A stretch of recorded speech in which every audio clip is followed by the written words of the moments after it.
Hey guys, Chad Lands here at Guarantee RV. We got our Arctic Fox 865 truck camper. Right here you're going to see that you have all of your hookups, all of your stuff right here.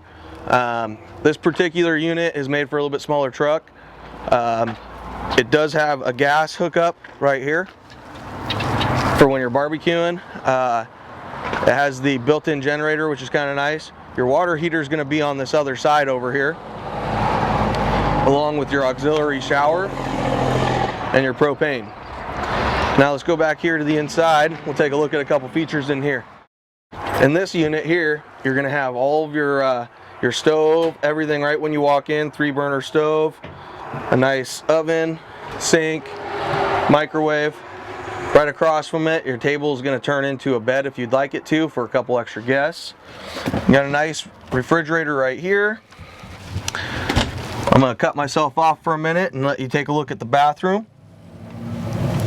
All built in one. Now I'm going to reappear from behind the door. Up here, you have a nice queen size bed.